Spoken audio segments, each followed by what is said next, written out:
It is truly an honor and privilege on the part of the province of Sultan Kudarat to host this year's SRAA.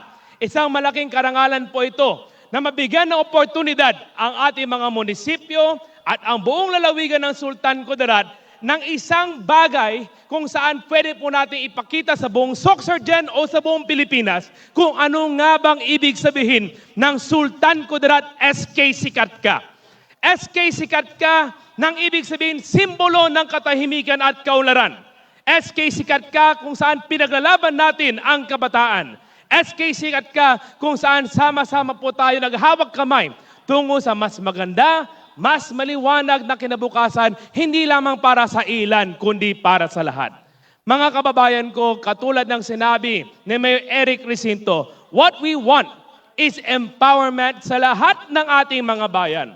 Empowerment of our LGUs, empowerment of our education sector, and empowerment of the youth para mapakita nila kung ano nga bang kanilang kapasidad, ang kanilang potensyal, at mapakita sa lahat natin na nandito ngayon sa buong Sorsogon ng kabataan, they will bring pride and honor to our provinces and our cities. Yun po ang ating pinagmamalaki. Na dito sa Sorsogon, ang ating mga kabataan magagaling, matatalino, at sila ay nandyan, pinapakita ang kanilang potensyal.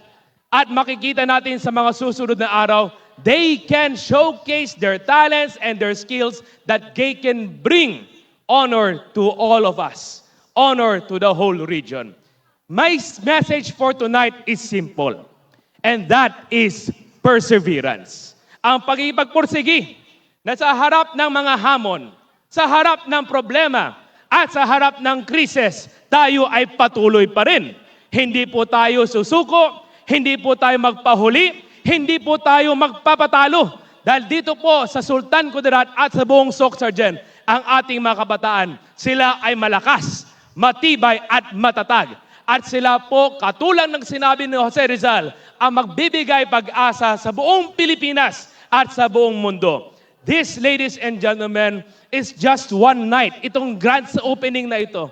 But we have this earnest desire that this night will inspire and motivate our youth to do more, to become more, and to be the very best versions of themselves.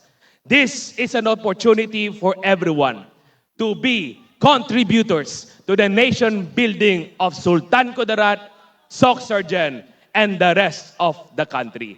Kaya nakita nyo po, mga kabataan, nandito ang inyong mga ama at ina. Nandito ang inyong pamilya na sumusuporta sa inyo. Kami po ay may mataas na pangarap sa inyo dahil alam namin kayo ay may merong mataas na pangarap para sa inyong pamilya, para sa inyong komunidad at para sa inyong bayan. Ang aming mensahe dito, nandito kami sa likod ninyo, patuloy na susuporta sa lahat ng inyong pangarap sa buhay. And this is one of those manifestations. Ladies and gentlemen, this is truly an opportunity for us to showcase everything that we can offer to the youth.